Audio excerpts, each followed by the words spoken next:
Yes, I need them. Okay. Abbiamo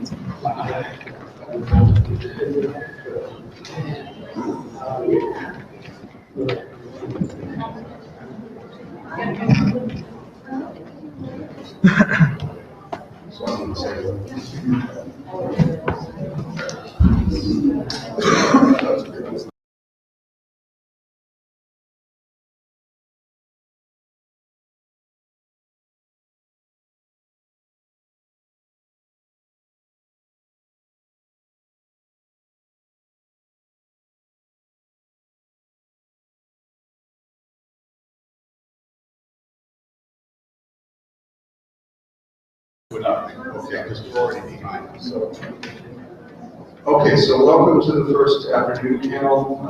We had a lovely lunch, leisurely lunch, somewhat too leisurely, which is why we're beginning again late, and we have to make up some time, so we're actually starting in advance of all of the audience arriving here. So hopefully that won't be too much of a disturbance. And we will have presentations from Mohammed Berlusi, Courtney Hammond, and Christopher Ware. I'm going to start with Professor Berlusi.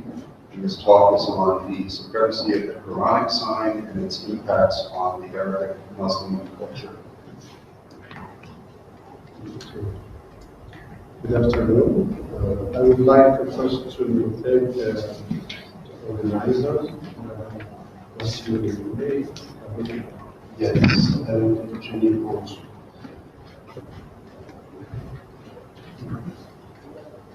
In my presentation, I will speak about the supremacy of Quranic sign and its impacts on Arab Muslim culture and Moroccan culture.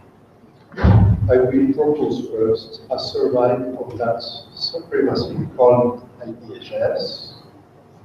In the dictionary after that, I will describe the making of Ijaz. From the 8th century until now, before reconstructing its semiotics.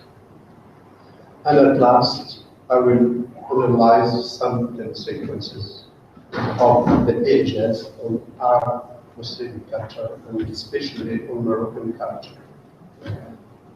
So, a little attempt to grasp al-Ijaz in the dictionary. In the dictionary, Lisan al-Arab, the language of Arabs, Ijaz is defined first as a loss of freedom. In other contexts, the word al-Ijaz signifies exclusively being a pioneer.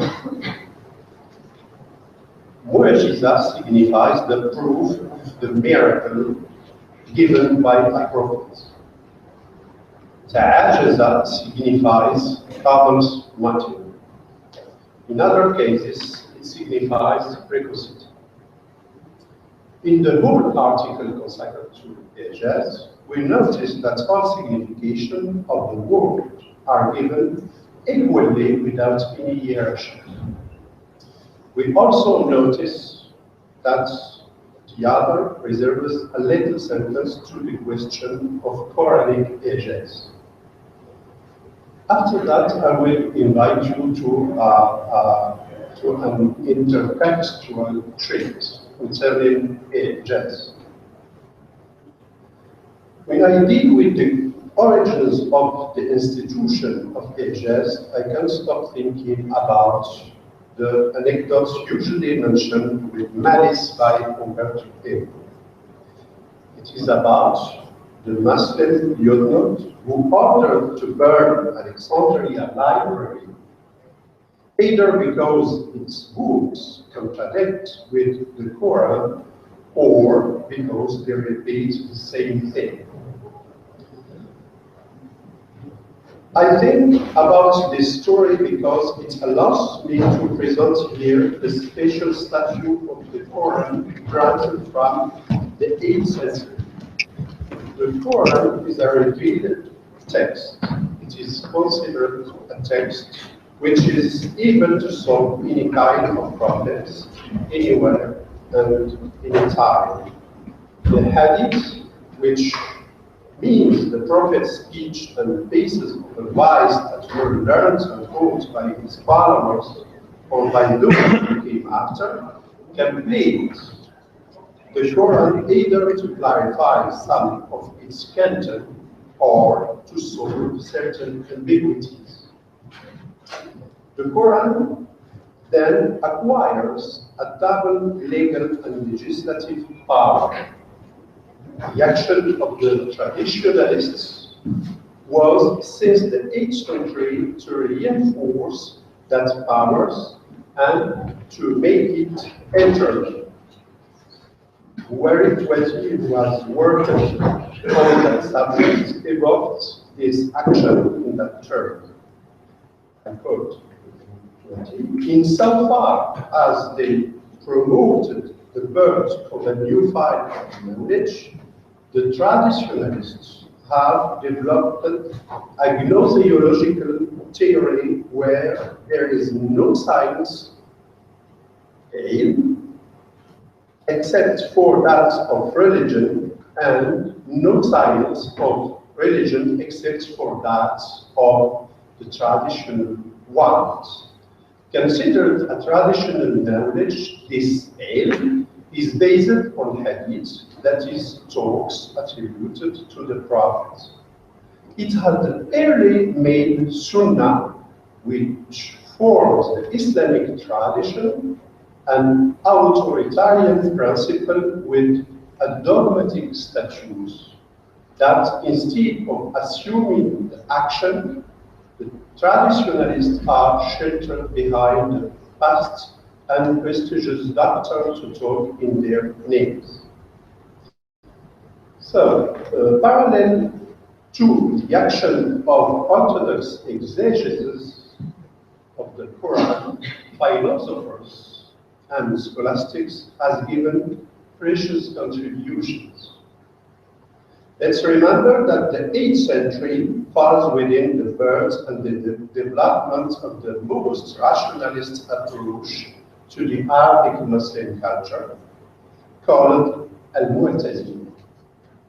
The figure of Jahiz is very emblematic of that moment, even if he criticizes them several times. Al-Jahiz was born in Basra in 776. He was the son of a slave. He used to sell fish in the public market. In the daytime, and rent a copyist shop at night for reading.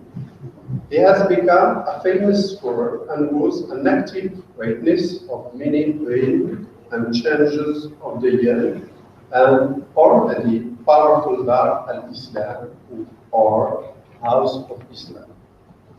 He was a disciple of Al-Nadam, the leader of Mu'tazili's movement, and a witness to its dissolution under the reign of Al-Mutawaddi. Al-Jahid was a great traveler, a great encyclopedic intellectual, and an activist. His activities during the Mu'tazili's movement allowed him to discover and matter the Greek corpus, essentially Aristotle, that he admires and criticizes. He studies the Persian culture thanks to Ibn al-Muqaffa and other Western culture such as the Christian and the Hebrew. Al-Jahiz developed his theory of al-Ijaz in two famous epistles, on truth of prophecy and on the creation of the Quran. He confirmed that the Quran is among the strong proof of the prophecy of Muhammad. He confirmed also the fact that no one can produce an equal book to the Quran, because, as he claimed, and I quote Jahil, if a man from Arabs read only a surah to one of their preachers or theologians, short or long, they realize in regard to its disposition disposition and input, its role and nature, how they are enabled to make the same. And even if he defies the most eloquent of Arab, his incapacity will be clear. Al-Jahid, however, specified, however, that the Quran defies people to present an equal text, but God had exempted people from doing that. This theory is called a serva. It will have no development later. But in the ninth epistle, Al-Jahid clarified his thoughts about Al-Ijaz and the Quran. He recognizes the Ijaz, but stresses that is a text. To justify this, he says, and if they say, in fact, things cannot be created without a metaphorical manner, because it is God who created it, adopted it, and had the choice in doing that. And the creation of a thing signifies to have the choice to leave it and to create another one, because things are bodies that cannot act. And the Quran is the contrary of that, a body and a soul with disposition and input, an autonomous creation free from any other thing, here in the air, visible on the people, fragmentable and communicable, linkable or no, and all the body it can suffer are in fact created, and it is not a metaphor as the linguists claim. Curiously, these ideas of Al-Jahid will have no development or discussion in the future. Al-Jahid's attitude is situated between the tradition which defends the Ijaz or Quran and Semiotic trend which recognize the form of the Quran, that is the form of any text. In other words, Al-Jahid doesn't envisage the Quran outside the process of reading, manipulating, communicating. He does not envisage it outside organs of sense, channels, or cycle. But at the same time, Al-Jahid doesn't develop the consequences of his very audacious assertions. As we have said, no comment or any development will be given to that in the future.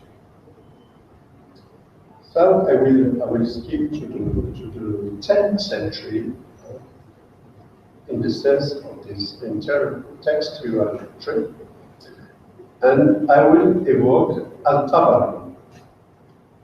Al-Tabari was born in Tabaristan. He was a disciple of the famous Al-Bukhari, the author of a famous Summa on Prophet's tomb, and has left us a monumental range of works about the Quran exegesis, history, and Islamic jurisprudence.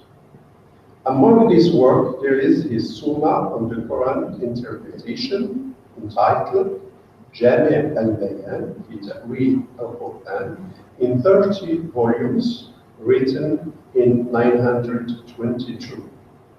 For Al-Tabari, the Quran remains inattainable because its interpretation has three fundamental dimensions. The first one is that it remains inattainable because only God knows what it means. The second is that it remains specific to the Prophet and it is partially expressed through his hadith. And finally, The third one is reserved to exegetes and linguists who deeply knows the tradition. I will skip another scholar in order to treat the second part of my presentation, which concern what I call the modern institution of Al-Ijaz, or the birth of what it was called the scientific Ijaz. It is in the last 80s of the last century that the Ijaz became an organized and active movement under the auspices of Saudi Arabia.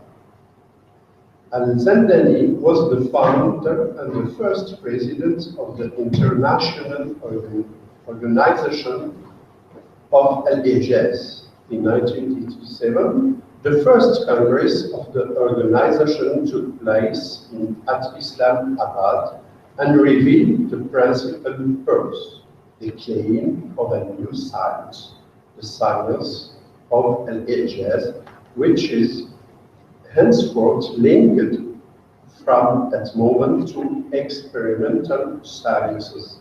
But in what way? That is the question.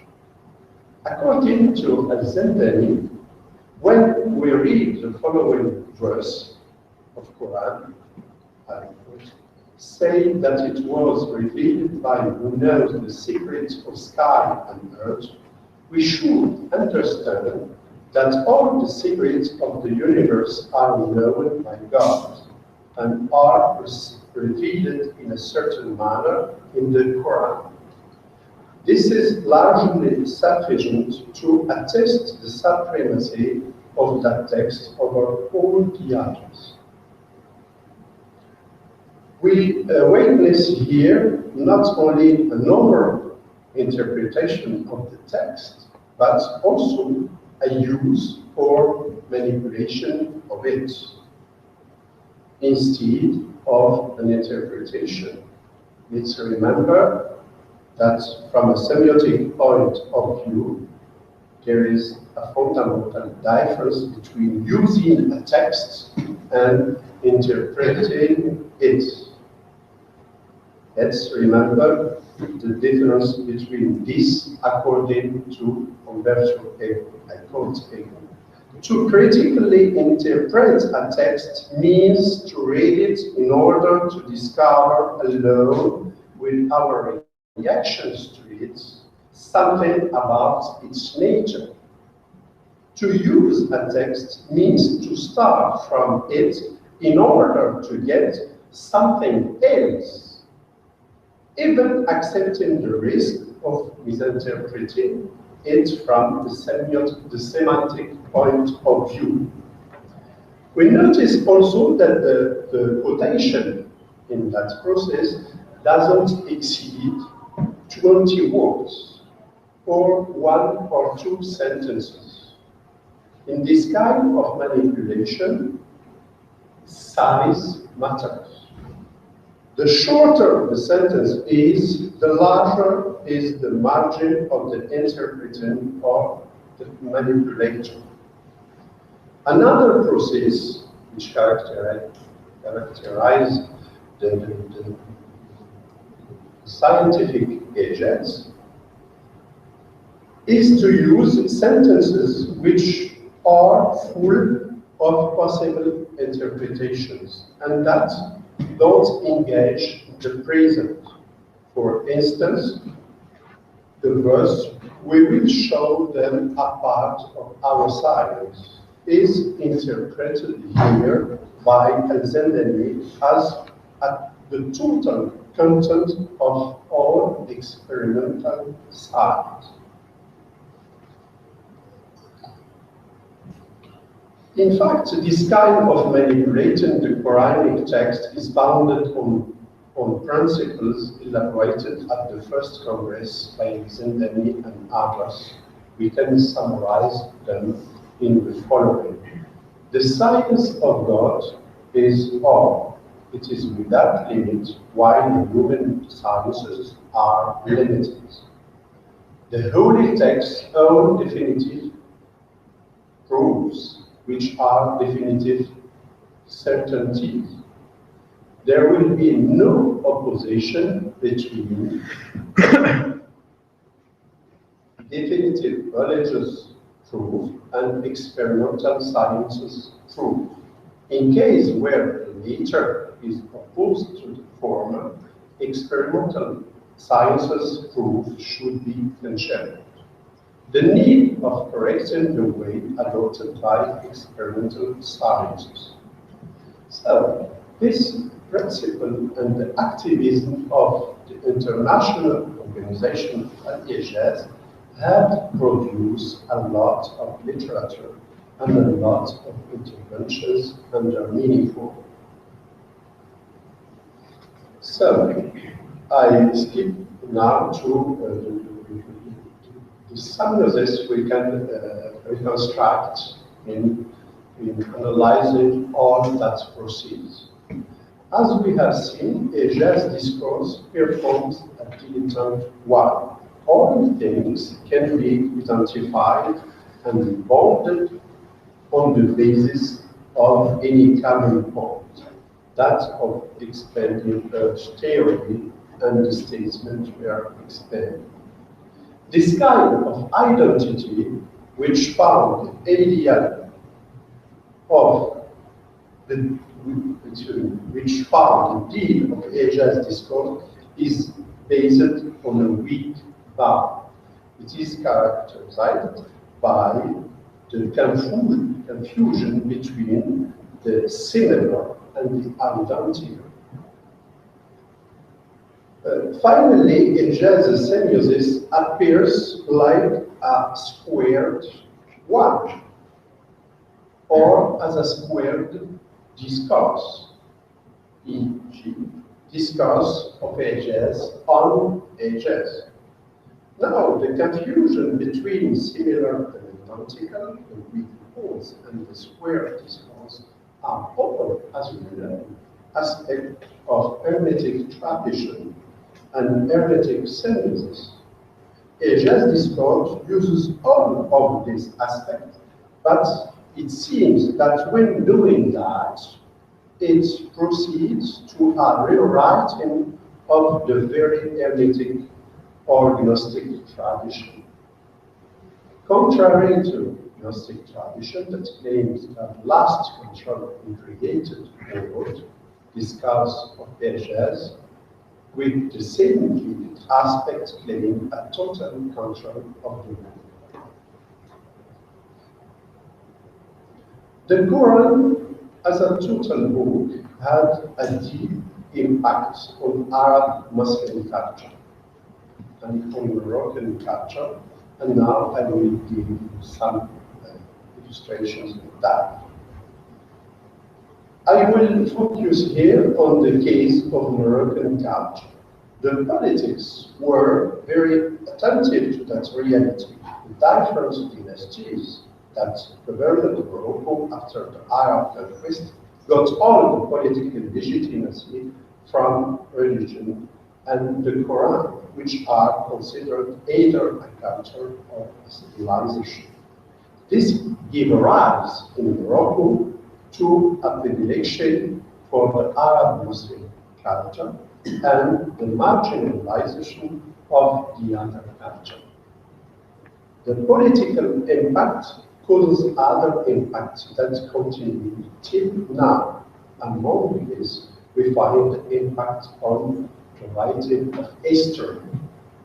Arab history in general and Moroccan history in particular is a converted history. That history is too much glorified while talking about Arab Muslim culture and repressed or mutilated history when it comes to other culture.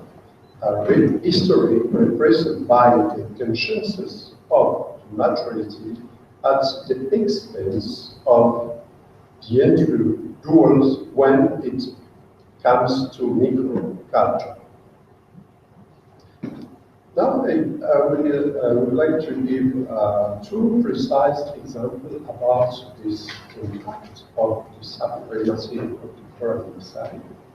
The first one regards the total book and what is called interdiction of figuring or images.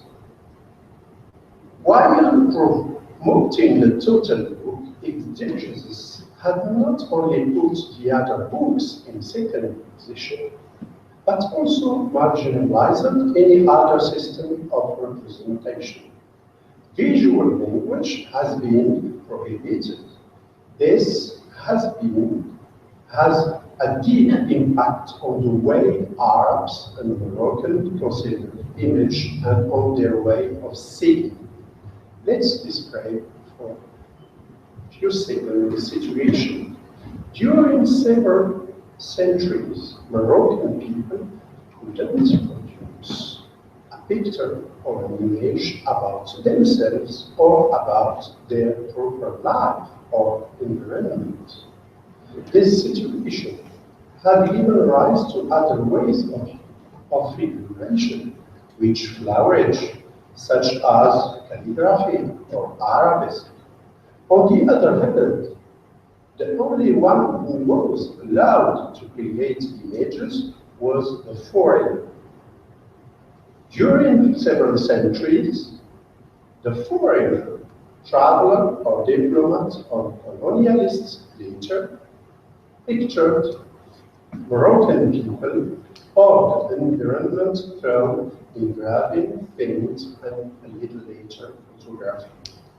During several centuries, the Western way of seeing was the only one allowed to see Moroccan.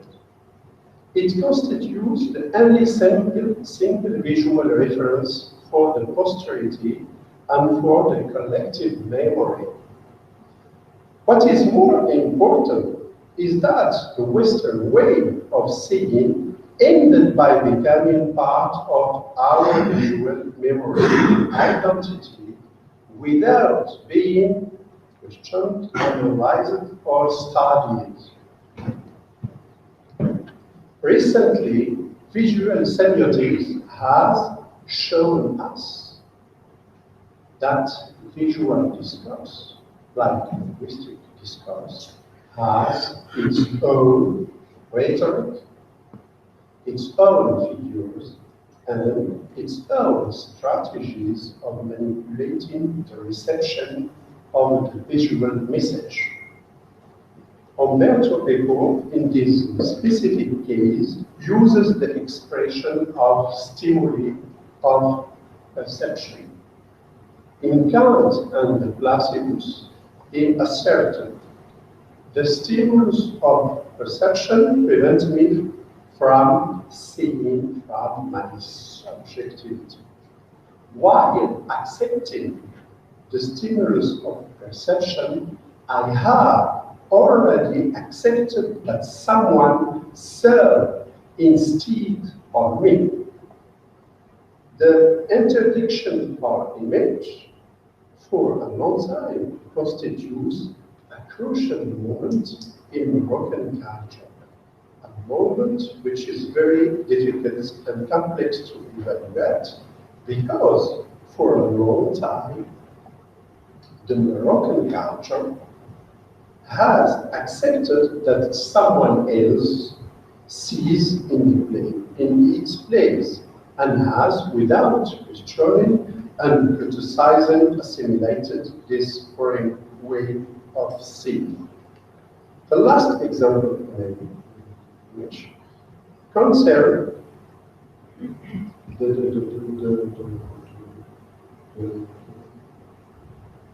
question of ages and mass media or mass culture. In the last 2 decades, the ages phenomenon has made a decisive turn because of its exploitation of mass media. Yuri Lotman used to put these two conditions for any phenomenon becoming part of culture, repetition and transmission. In other words, The semiotics of culture is the science that studies the functional correlation between different systems of signs. Commenting the same Lutzmann, Francesco Senta qualified semiotics of culture as a poetic of everyday life. I quote here Lutzmann, Senta, and echo later because the evolution of ages in mass culture calls for the cooperation between semiotics of religion and semiotics of culture. We have seen in the former pages how ages discourse was elaborated by scholars or philosophers, and how to some extent it has been reserved for a cultivated or specialist public. Actually, we can listen to the radio or watch TV or web broadcasting about ages addressed to the large public. Moreover, we witness the spread of TV stations, FM radio, webs, especially devoted to the Quran and to ages. This topic becomes part of mass culture and permeates into everyday life, in shops, cafes, taxi, and campus. This success is apparently due to religious and political decisions, but it is also optimized by mass culture.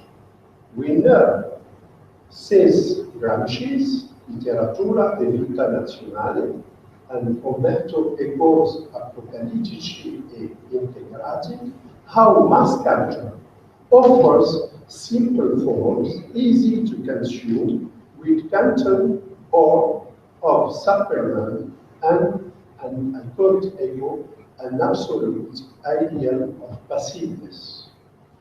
When we remember all that about mass culture, we know how easy the spreading of ages in mass culture was. In everyday life exchange, it is very easy for many people to put one or two verses from the Quran in order to defend their point of view, and ages has become a powerful argument. This textual habitus is very frequent in popular classes, but is spread in political and academic circles. Normally, participating in a discussion is a kind of advantage. In a debate, as in everyday life, it implies an intention and possessing good information. In short, it means reading, learning, etc., which are very demanding in terms of time, endeavor, and money. With the ideology of scientific agents or the unit quotation, it becomes easy to participate in conversations and impose one's point of view without being contradicted by the interlocutor. In a society such as the Moroccan, marked both by a higher sense of equality and friendship, the temptation of that is important. It will be very fruitful to study the role of Quranic ages, quotations in family relationship, gender, or powerful or professional life. In other contexts, they have less marked by powerful relationships, and ages discussion allow participants to agree with each other quickly and without pain. It enhances the receptiveness of agreeing with the others, the same community, and finally to realize a kind of secure and low-cost exchange. It makes possible an ideal of love, communion, and of course, total passiveness. Thank you.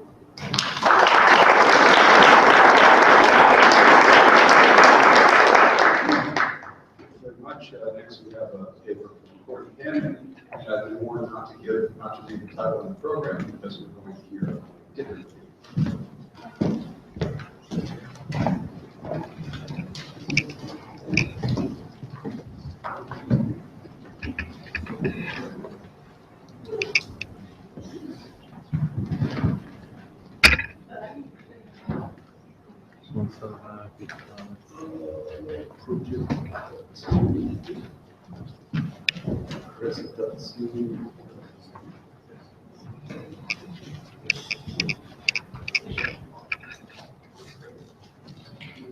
Thank you so much.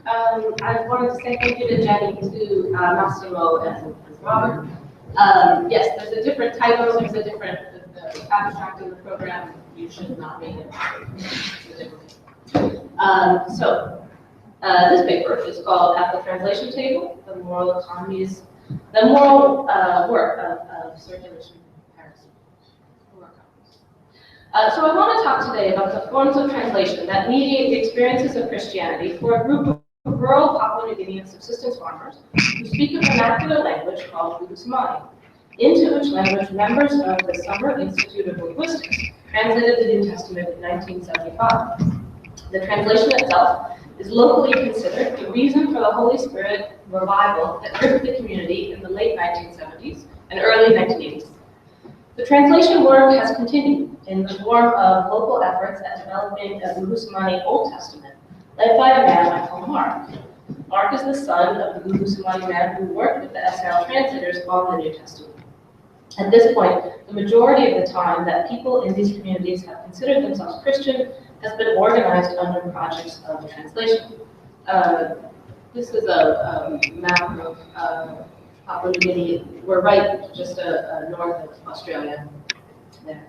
So given the incredible frequency with which the history of translation in the Valley is referenced, and given the weighty moral authority of the New Testament translation in thinking through questions of Christian conduct, it's somewhat surprising how unenthused people seem to be by the procedure of translation itself. After attending the first translation session during my primary fieldwork, it seemed to me that most people in the Wari Valley who sat on the translation team thought of the actual work of translation as deeply boring. I saw people sleeping, staring out windows, slumping over in their chairs, sitting in stony silence. You may be feeling the same way.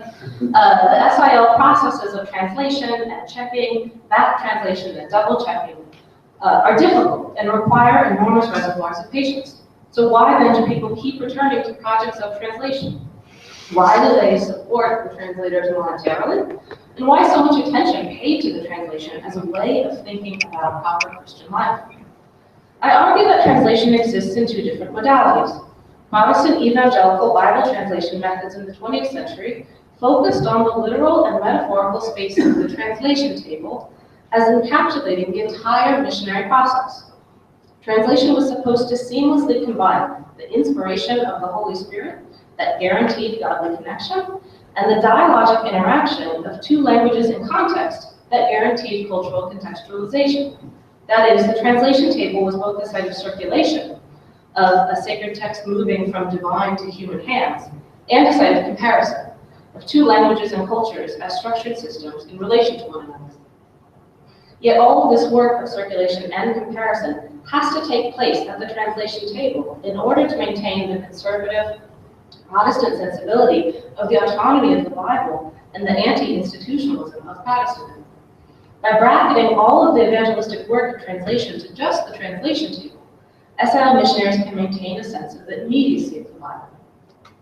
Lukusamani translators, however, treated the process of circulation as quite different from the process of comparison. They treated circulation as a reverential, if somewhat tedious, devotional project of maintaining aesthetic and genealogical links to earlier moments of translation, and did so rather silently and glumly at their translation table. They treated comparison as a moral project of evaluative critique that they located in sometimes quite divisive denominational disputes that took place far away from the sites of literal translation. In both forms of the Lukusamani translation project, the translation produces mediating forms, genealogies, denominations. This organization of translation into two different moments has interesting methodological effects for linguistic and anthropological work on translation. Quite a few scholars have had productive conversations with their interlocutors about thorny translation issues, what word to use for a given theological term. My original plan for fieldwork included extended work at the translation table, reporting translation sessions, asking people about the decisions they made, and comparing different versions. But none of this ended up happening. The translators table was overwhelmingly monological. There were few moments of comparison or arguments to record, even fewer explicit metapragmatic and metasemantic statements to analyze. It was instead a place where texts were produced and reproduced through an aesthetic of regard for careful copying and regularity, where people worked scrupulously on producing tidy, hand-copied text artifacts. As a methodological site for dialogic contestation about Christianity, culture, and language, the translation table was a bust. But the problem is not that translation is compelling in theory, but boring in practice, as I originally imagined in moments of fieldwork despair. Rather, the translation table is a site of moral consensus, while sermons, nighttime debates, and musical performances become the sites of critical comparison. One point of this paper, aside from expiating any lingering sense of fieldwork sins, is to examine how this division of moral labor came to be. So while some recent work on translation has emphasized the many forms of comparison that it engenders, Susan Gall, among others, has argued that more attention must be paid to the forms of textual circulation and the forms of transformation that happen through textual circulation.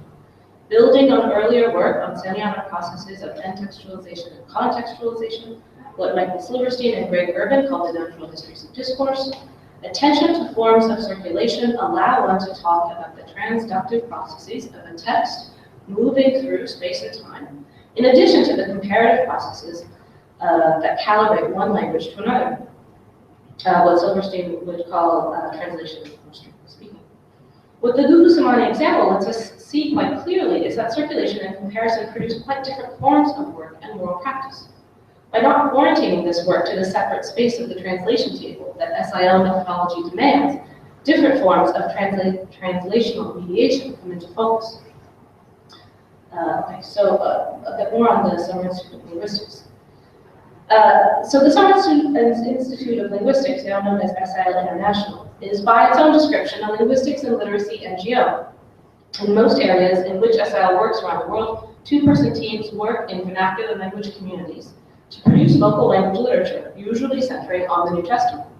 In fact, while these translators are known as linguists in their host countries, back home they solicit donations as members of Wycliffe Bible translators. But translators do not plant churches, and they often refuse the label missionary, since they say they really only ever sit around the translation table, a term that seems to encompass the whole translation process, as well as the literal space where the work takes place. In SIL promotional materials and in conversations with translators, the translation table is described as the all-encompassing space for discussion, endless toil, clarity, grace, peace, revelation, changes of heart, and sometimes death. It presents in miniature the kinds of transformations that SIL translators hope to achieve for the language community as a whole. The translation table is a black box of inspiration, scholarship, and talk, as seen in the following collection of SIL comments about the translation table. So these all come from different SIL sources. So, translation table, we've got change. In November, Wycliffe put a series of stories on my blog in which national translators in Papua New Guinea tell the changes in their own lives. Changes which started around the translation table. In one of them, a national translator resisted a cultural imperative to revenge the burning down of his house because of what he had learned while translating the Bible. Here we get a matron. Esther Matheson, working with the Piro in Peru, tells of the time she and her translation helper first went over Hebrews 13:4. He was amazed and thrilled, and he questioned her to be sure that he had understood the meaning of marriage is honorable and all, and the bed undefiled, but whoremongers and adulterers God will judge. Then he got up from the translation table and literally rushed out to call the men of the village together and tell them the good news. So here we have the site of revelation. Another one, Christopher, a Mogamo translator and pastor, says, I feel alive each time I sit down to do Bible translation. Although I'm often disturbed about life and the difficulties I face, every time I'm at the translation table with the team, I find comfort, peace, and hope. So a sense of grace, clarity here. And finally, in a sort of more negative note, Sabat was a very intense man who drove Martin to long hours at the translation table, and this may have contributed somewhat to Martin's reputation. So endless sort of toil, right? So, there we go. In this slide, the translation table is depicted as encompassing the entire SIL project. The image comes from SIL Cameroon, yet it nicely captures SIL programs in many places, certainly in the gargantuan Papua New Guinean operation that has more than 800 translators and support staff, the legs of the table. Even if SIL in Papua New Guinea has a vast fenced compound in the highlands known locally as Little America, the image makes the translation table the only space that matters to the organization, the space where everything happens. So several anthropologists have tried to open up the black box of the translation table. Scott McLaughlin discusses the kind of experiences I attempted to find in Buddhist mind. In his Philippines context, SL translators work at a desk, carefully sketching out the relationship between source and target languages, with the American translator and Hanuno translator upset with one another or frustrated by the sense that they had reached a translational impasse. Deborah McDougall similarly works with problems that Solomon Islanders had in translation workshops. David Samuels recounts conversations with the main Apache translator for an SL project and the struggles he had to create a purified Christian register of the language. One might say that the various anthropological analyses of semantic content, of the poor fit of a given local language term for a given Christian theological term, are situated, at least metaphorically, at this same translation table. The possibilities for the translation table seem endless, a self-contained site of cultural and linguistic comparison, missionary evangelism, conversion, and contestation. The autonomy of this space, that it seems to be a singular spot for comparison and inspiration, itself reflects Protestant orientations to the Bible as a quasi-autonomous agent in the lives of potential Christians. The SIL methodology operationalizes the sensibility that all one needs to convert is a well-translated Bible. More specifically, SIL methods try to ensure such a perfect translation that it, in a sense, is an original, an immediate expression from God to local people. That is, the translation table is the totalizing site of all evangelistic contestation, so that later the Christian message can appear as coming directly from God. It is another manifestation of the anti-institutional, anti-materialist bent of Protestant Christianity that the massive infrastructure of SIL is appreciated, yet subordinated to the singular Bible text. SIL's founder, William Cameron Townsend, originally got the idea for a group like SIL in the 1920s after some unsuccessful attempts as a missionary in Guatemala. He began to look to linguistics as a way to better communicate with speakers of non-national languages. During the second year of the missionary summer training camps in Arkansas that he subsequently started, 2 students enrolled who would give SIL its central place in 20th century Bible translation and linguistics. Eugene Maida, who formalized his dynamic equivalence mode in Bible translation, and Kenneth Pike, who developed his techniques model of linguistic analysis. What united Pike, Maida, and Townsend in the face of sometimes major conflict was their shared faith in the possibilities of an evangelical science of translation, that linguistics plus inspiration could be used to standardize a method for successful translation. In the combination of Pike and Maida's work, both God and structuralist models of grammar seem to reside in the same universal space above and beyond everyday speaking. And in this diagram, which is seen in many pieces by and about SIL, both God and grammar live at the level of the universal. So this is what the diagram looks like in a lot of SIL booklets. I would only add, we can sort of label that space there as sort of space of structures and space of God. So the promise of the translation table, the sense in which it could be a self-contained space for equivalence making and revelation, has to do with this linguistic routinization of godly inspiration. But given this, there are contradictory demands made of those seated at the translation table to be both fully accepting of the Holy Spirit's guidance as a process of inspired circulation, and fully questioning through exegetical and linguistic science as a process of analytic structural comparison. Note the contradiction in this SIL handout provided to Papua New Guinean translation students. The contradiction between this first principle and all the subsequent ones. Principle number 1. The Bible translator should translate in total reliance upon the Holy Spirit, trusting Him to bring to mind the right words and phrases as He translates. And then all of the other principles go exactly against that idea of total reliance. By demanding this contradictory orientation to Holy Spirit inspiration in scientific practice, exegetical questions of the Bible's relevance or relation to local worlds as imagined as taking place entirely, are imagined as taking place entirely at this table, so that later moments of reading the translation will autonomously produce the hope for conversions. The training and tutelage that for other missions could be handled through catechetical classes or liturgical services or institutional organization is bundled exclusively into the project and inspired questioning at the translation table and subsequent conversion to and through the book. No wonder I had high hopes that this might be an interesting site for my research. So this is just an image of the village where I was and some basic facts. As soon as I began fieldwork in the Warren Valley, where they others talking to, I started to attend the regular Thursday morning translation meetings at Grassa Station. And as soon as the first session was over, it became clear to me that the translation table was not the riveting site of contestation and dialogue that I had been expecting. At the time, people on the translation team were working on Daniel, one of the prophetic books of the Old Testament. Members of the translation team were back translating the rough draft into Top Piston, the English lexicon Creole and Franca of Papua New Guinea. Daniel has some of the most important apocalyptic imagery in the Bible, and I imagined long discussions about the meaning of the opaque prophetic passages. I thought perhaps some of the deep denominational conflicts I was also there to study would be revealed in arguments about how to translate a word or a passage.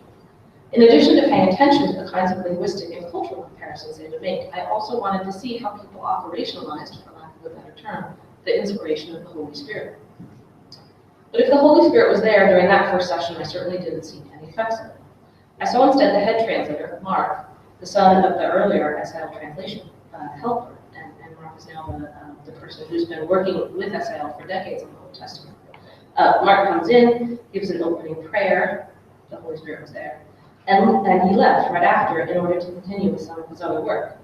He'd written the first draft of the translation and so would not be present for this back translation checking session, so that he would not sway people from their initial readings of the translation. After Mark left, I saw a room full of men, slouched in chairs, mostly silent, while one person stood at the blackboard and worked on the back translation. The energy in the room, my secular measure of Holy Spirit presence, seemed non-existent. The back translation process was more or less the same for every verse, and during that first morning session that I attended, they covered about 8 verses in 3 hours. The leader for the day, Tom, one of the core members of the translation team, stood at the chalkboard and started things off by writing out one verse from the draft Buddhist translation that Mark had handed him. This took several minutes, as Tom worked slowly and methodically to reproduce the verse very neatly, clearly on the board, making space between each perfectly parallel line. So while this was a moment of boredom for others in the room, it was nevertheless an important part of the project. Writing is something that people care about and comment on and have aesthetic concerns about. Elaborate signatures are common across Papua New Guinea. There's 2 on the bottom images there. And highlight the aesthetic orientations people bring to handwriting. And this is it seems like everyone in Papua New Guinea has the same sort of all caps form of kind of public notice handwriting that is used for when people are trying to sort of produce the actual text artifacts that they care about. After a verse was copied onto the board, the work of back translating could begin. Here, people used the method they had learned at various SIL translation workshops. They started by creating a kind of interlinear gloss in Top Piston. As anyone who's done interlinear glossing knows, after a while it tends to be a rather repetitive process, parsing words and identifying morphemes. In the example here, one Top Piston word or phrase is placed beneath each Gupsmani word. And I'm reproducing here what was on the chalkboard. And I've also added 2 interlinear glosses of my own to give you a sense of what is happening there. Note that the Top Piston word-for-word gloss is not exactly word-for-word. This partly has to do with the fact that Top Piston is neither the technical vocabulary needed to identify grammatical categories, nor a set of surface grammatical words or morphemes that are comparable to those in the Usmani. Yet a set of equivalences has been developed over the course of many back translation sessions. For example, Usmani marks a switch reference. That is, clauses can be connected to one another by marking on clause final verbs if the subject of the following clause is the same as or different from the previous clause. In line 1, the auxiliary for the ami, the Q-A-A-M-I, the Q's a clause. Ami both marks progressive aspects and marks that the next clause will not have minimizer as the subject. The me is the different subject. Yet every switch reference morpheme, whether marking same or different subject, is lost in Topkison as not and. Every switch reference marker in any of them is automatically got this verb plus and lost. Categories that are not covertly in Topkison also got a closer Topkison equivalent. So in line 3, the fourth word there, Nina is not sleep negation, and this is lost as sleep, which reverses how this would appear in Topkison, sleep.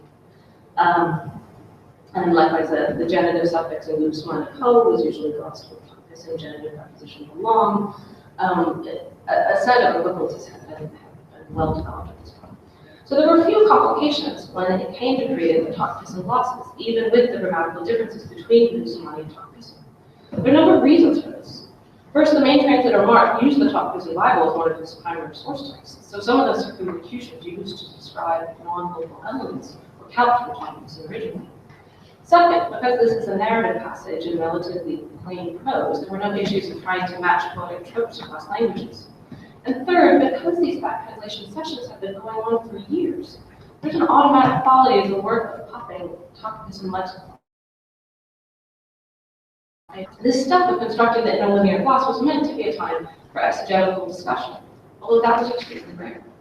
Tom would ask for input on the semantic nuances of any key terms that appeared, or ask about Topkison semantics. But most often, he just supplied the interlinear glosses himself, as most of the team, the rest of the team, followed along in silence. Finally, the group took a third pass through the verse, this time doing a freer translation into Topkison. Before getting to this, 20 minutes had already been spent just on writing the verse and then the interlinear gloss. Whatever energy or presence of the Holy Spirit might have been there when the group started had dissipated by this point. So on my first visit to the translation sessions, I still held out hope that a compelling conversation was just around the corner. How would men think about through the semantic equivalences between Topkison and Lusumani? Would they make connections between Christian and local traditions? How would disagreements get resolved? Would people pray for inspiration? But in fact, no disagreements came up. No discussion at all really came up. If Tom got stuck in working through the translation, he would ask for help. And then one or two people would suggest something that was usually taken up with collaboration. Of the 7 or 8 men in any translation session, Tom did almost all the work, and only 1 or 2 others offered occasional suggestions. After each verse was done at this point, the work had to come to a stop again for another few minutes, as someone copied down all of this writing that's on the blackboard onto a piece of paper.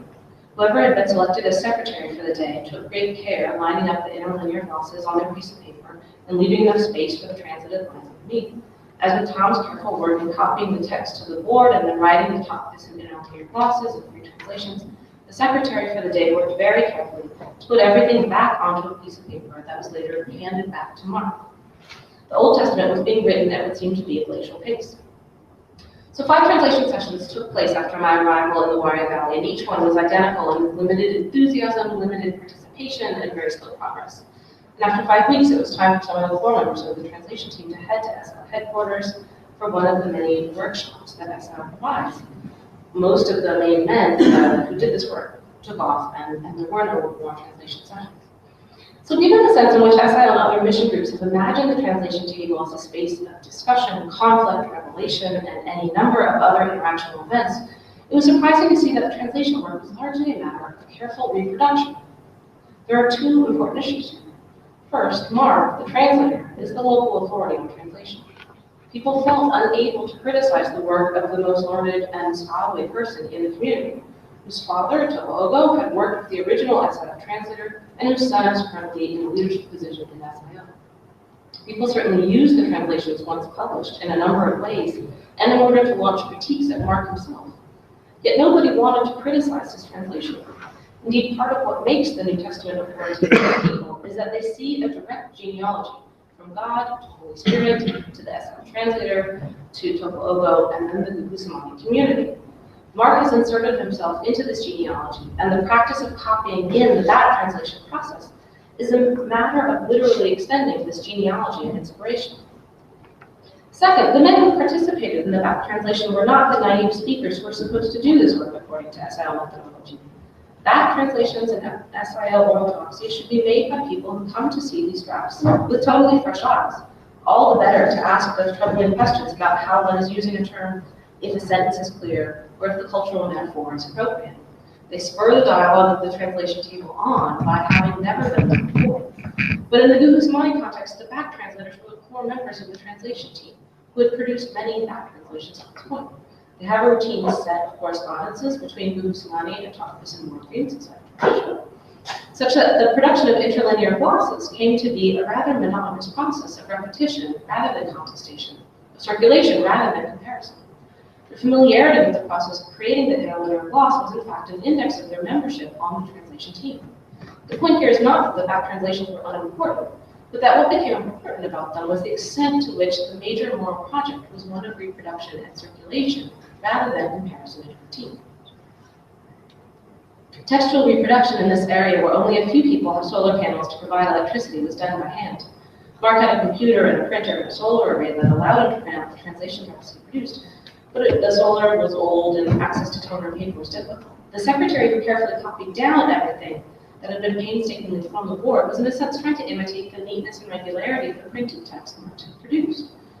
The translation table here was the space of extending the genealogical connection from God to the Gugus-Mani through an aesthetic orientation to the text and its conditions of circulation. So where then is the dialogue, discussion, revelation, and conversion? It's definitely not a translation table. For Gugus-Mani, dialogue, debate, and critique all happen in these moments after receiving the translation, after converting to Christianity. As I've talked about at length elsewhere, the post-translation Holy Spirit revival that took place in 1977 had produced a series of denominational schisms and disputes through which Gugus-Mani Christians create institutions that support their moral projects for living as post-colonial Christians. Different churches all use the same translation, but all come to different conclusions about what makes for a moral life. Qualities of voice or forms of bodily movement, all differ depending upon which denomination one looks at. The schisms have been acrimonious, producing village splits and vandalism and sometimes violence. The dialogic comparisons between Christianity and the traditional culture that are the mainstays of the translation table as ideologized by SIL are taken up after the translation is published as the basis on which denominational forms congeal. From the SIL perspective, there's something suspect about all of this translation-inspired fighting. The translation is producing an institution rather than a set of converted souls who orient around the immediacy of the Protestant Bible. That is to say, the genealogy from God to Gugus-Mani extends to the very mediating institutions that Protestant emphasis on textuality is meant to circumvent. The Bible is transduced into not another book, but a denomination. Gugus-Mani Christians themselves notice this as well, and like many other Protestant communities, people there go through different moments of renewal during which old churches are critiqued for their too close attention to cultural and viscerally stuff, a reformationist moment of comparison. During these same moments, new churches are started that are meant to focus on the text in a better way. But the genealogical impulse, the sense that translation is not just about comparison, but also about morally ordered circulation, remains a point of Christian root-making. Local people make new denominations to create the proper conditions for moral action, positive projects of constructing the true church that will finally get mediation right. The critical morality of comparison that produces new denominations is not the careful genealogical morality of circulation that produces the text on which comparisons are made. So, as an extremely brief conclusion, if one cannot produce a translated text of roughly the same size and shape as the original language text, people tend to refer to this as a failure. If an original text is, for example, a 389 stanza narrative poem about a Russian dandy named Eugene Onegin, while the translated text is a 4-volume behemoth with footnotes reaching up like skyscrapers to the top of the page, people will tend to fight about it. Such a text has not been translated, they say, it has been transformed into another thing altogether, perhaps a monument to, say, Vladimir Nabokov's of genius. Translations of aphorisms or puns that require an entire scholarly article to explain are not considered translations as such. Yet there's a hint of a Protestant legacy in this insistence on this one-to-one correspondence in translation, a sense that texts must be autonomous objects. For Gugus-Mani Christians who work with the translation project, the autonomy of the text is exactly what they're often trying to avoid. What often takes precedence, especially during the process of translation itself, is the project of circulation, or the genealogical links that move from God to text to denominational matter most of all. When I first went to a translation meeting, I took the Latin debate and comparison as a failure of the project. But in fact, it's a different modality of translation and the kind of moral work that it engenders.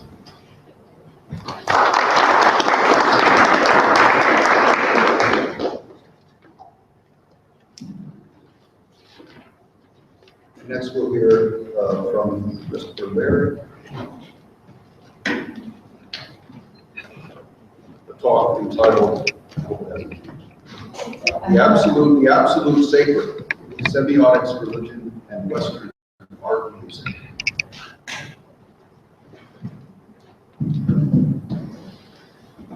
Thanks, Robert. Thank you for inviting me here, Robert. I should note that when you are looking at the program, you don't see an abstract on my paper. It's not their fault, it's my fault. I just didn't send one, which is why I'm going to keep the title and have no idea what the abstract is supposed to be. As it stands, in this paper, I would argue that the phenomenon known as absolute music sheds important light on the European invention and transformation of religion, particularly the rather paradoxical rise of mediation within the immediacy of transcendence in the West. So absolute music is a phrase with peculiar history. It was coined by Richard Wagner in an 1846 essay on Beethoven's Ninth Symphony. He used it as a term appropriate.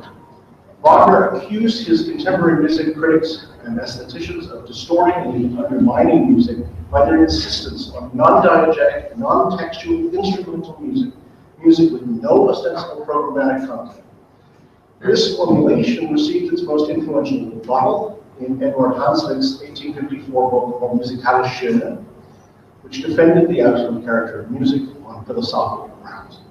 So I'm going to begin by sketching the history and the prehistory of absolute music, after which I'm going to look briefly at the sonata principle and its need to sort of concretize what we're talking about, and then focus on the question of mediation and transcendence.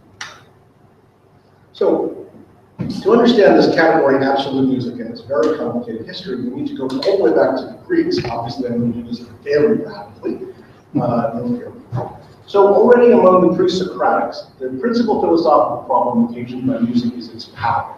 Music appears to do things to people and even things. Witness Orpheus, most importantly, but also Amphion, Arion, Timotheus, and several others. But although the Greek category musicae includes all the arts over which muses presided, and thus several forms of poetry, the Greeks did insist that the power of music in our sense, that is to say artistically crafted sound, was distinct from any words sung. Orpheus' performance in the underworld is emblematic. Several sources note that Hades was actually unable to understand the words. So the fact that he was able to, that Orpheus was able to get Eurydice released from the underworld has nothing to do with the words he's saying. Nothing at all. Now, Plato's Republic famously criticizes, but it's neither the first nor the last work to express grave reservations about music's power. A striking example for us comes from Augustine's Confessions. Quote, I am aware that our minds are moved in a more spiritual and passionate way by these actual holy words when they're sung than if they were not sung. Also, all the emotions of our spirit, in accordance with their various types, have their own particular vocal and singing modes that are stimulated by a kind of mysterious kinship. But the sensual pleasure that affects me physically often leads me astray, as when sense perception does not accompany reason, in such a way as to be content with second place but tries to get to the front. In such cases, therefore, I sin without realizing. Now, to explain this mysterious non-rational power, most thinkers prior to about 1500 point to a Pythagorean number tuning theory.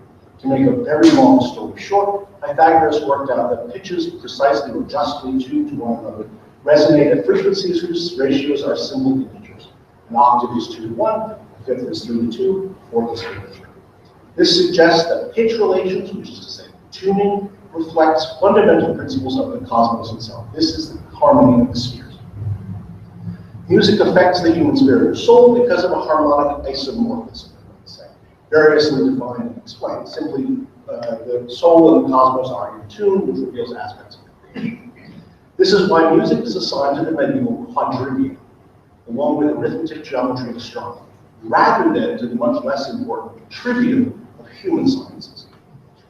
Within music also, we find a hierarchy which extends in good Dionysian Neoplatonic fashion from the intellectual to the rational succession. Most influential here is Boethius's De Institutione Musica, which classifies thus: musica mundana, the harmony of the spheres, imperceptible to human kind; musica humana, the harmony of the human soul, perceptible within the mind of the individual; and last, musica instrumentalis, sounding music, perceptible to the senses. So significantly, at the bottom of the Boethian schema is almost everything that we would now call music. Throughout the Middle Ages, musica instrumentalis or musica practica, almost exact terms, were unimportant intellectually. They are, after all, trivial. And that brings us to the Renaissance. Everything changes. Beginning in the early 16th century, musica practica starts its rise to dominance. In essence, the question is how to relate reason to the senses in reference to music. This is the same problem as before, the power of music. But now it's a matter of harnessing music's power to rationally control rhetoric. Giuseppe Zarlino's Institutione Harmonicae, 1558, puts the point quite clearly.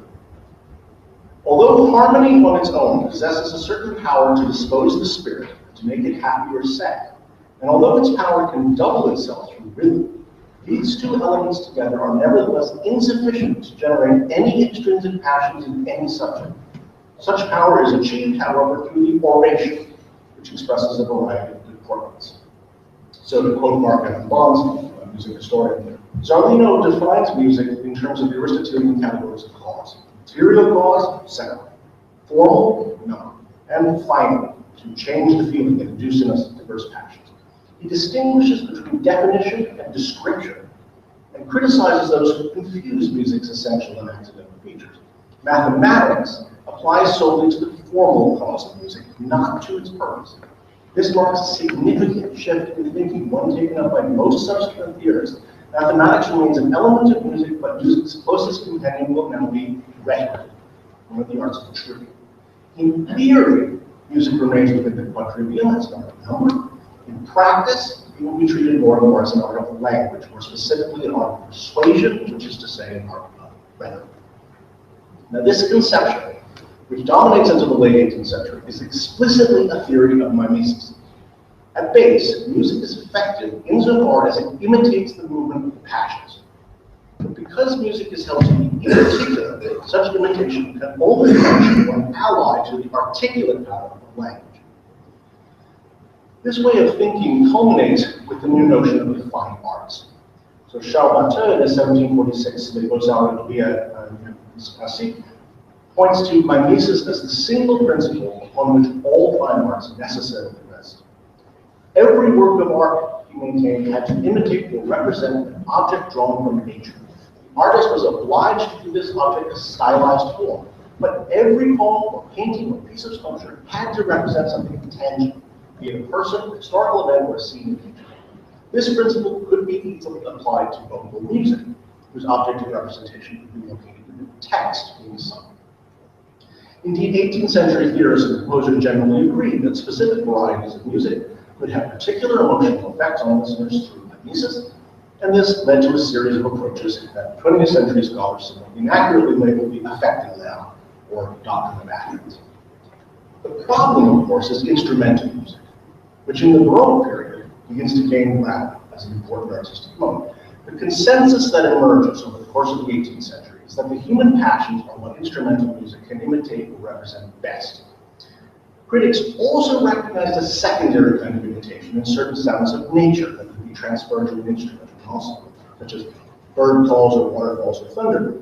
But commentators invariably considered this literalistic sort of imitation to be of a lesser kind. Human passions could be imitated and represented in music. This mimetic theory led also to what we now call program music, instrumental works with an explicit non-musical object of representation, such as Vivaldi's Seasons. At rather the opposite end of the scale of taste, we have a work by Marin Moret, which uses a viola da gamba and basso continuo to depict an operation through a kidney stone. Could be well, that's great. So at least you're not asleep. Okay. Such an approach could not possibly last, not with the rapid social changes in late 18th century Europe, particularly the expansion of the middle class, their growing demand for music, and especially instrumental music. With great classical composers, so Haydn, Mozart, Beethoven, instrumental, non-programmatic music comes to die, and Zarlino's mimetic theory collapses. From about 1770, then we see a new conception. It's especially important in the Germanic lands, but we see it already in Rousseau, who's already beginning to question the subordinate position of music as a handmaiden to rhetoric. This uncertainty regarding instrumental music is famously summed up in Rousseau's anecdote from the Dictionnaire de musique, one of his works. Quote, to understand what all the gallimaufry of sonatas by which one is overwhelmed might want to say, we would have to follow the lead of the crude artist who must write underneath his drawings, this is a tree, this is a man, this is a horse.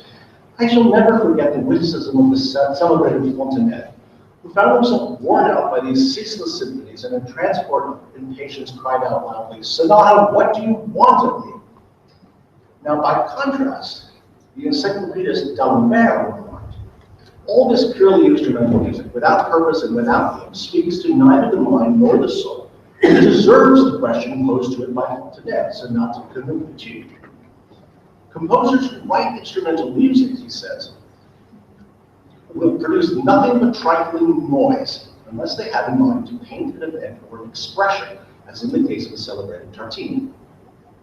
So D'Alembert thinks instrumental music can only be justified when given a program. But Rousseau is already hinting the reverse. For him, music speaks, but only in its own language, which cannot be translated into any other. So Rousseau gently lampoons Fontenelle for demanding an unmusical meaning rather than seeking to understand music's own meaning. This will be the crux of the transformation. In the century, from Rousseau's early work to Wagner's essay, music will move from the lowest to the highest of the arts. Where it had been inarticulate, it will now be pure. Where it had needed a text to express anything, it now transcends language. This is the creation of absolute music. Now, obviously, there are a great many issues here. By way of sort of explicating conceptually first, I want to emphasize the qualities of form, autonomy, and disclosiveness. So, at base, form here was long understood to mediate between essence and effect. In most cases, form is referred to one or another version of the Pythagorean number theory, as with Kepler or Leibniz. But the decline of hard-edged Pythagoreanism, coupled to growing concern for musical expression, led to a sharp distinction between form and content. An excellent example here is Schiller, who writes that although the content of emotions cannot be represented in art, the form certainly can be. Indeed, one art, he says, is universally beloved and powerful that has no other object than the form of these emotions. This art is music. Similarly, Goethe remarks that the dignity of art appears most eminently in music because it has no material that would have to be taken into account. It is entirely form and substance, that's Kant, and elevates and ennobles everything it expresses. This conception leads to an insistence on autonomy. Because music is formal, it is autonomous with respect to other arts. An interesting example here is Herder, who in the 1800 Calabone says that the slow course of music's history demonstrates how difficult it has been for music to separate herself from word and gesture, her sisters, and develop as an art in her own right. Music must have its own freedom to speak for itself alone, for it has developed into an art of its own kind, without words, through itself and in itself. This autonomy of music leads to the autonomy of the artist. As a result, we find that mimesis lost much of its appeal in all the arts, supplanted by ideas of genius, originality, self-expression. Lessing, Goethe, and Herder and others continue to acknowledge nature as a point of reference, but the emphasis now shifts to imitating the process rather than the products of creation. The earliest form of poetry, as Herder argued, was man's act of naming things in relation to himself, as related in Genesis. The poet functions as an imitator of the Godhead, second creator. So, thus the formal and autonomous nature of music leads to disclosiveness, the power of music to reveal something beyond mimesis. Schlegel argues that language cannot convey the fullness of human emotion and subjectivity, and it therefore requires a silent. For this reason, music stands high above art in general, for feeling and will often go far beyond thought. Music has inspiration as the language of feeling, which agitates consciousness at its source, is the only universal language, and the only ideal for any language that would justify itself by acting from the innermost heart of consciousness. To be sure, feeling does not take precedence as the ruler of consciousness, though in terms of priority and origin, it does.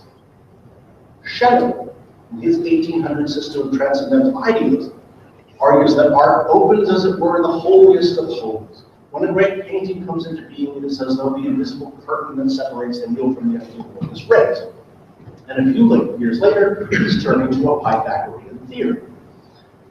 Rhythm, harmony, and melody are the first and purest forms of motion in the universe. The forms of music are the forms of eternal things, insofar as they can be considered from the perspective of the material world, using nothing other than the perceived rhythm and harmony of the visible universe itself.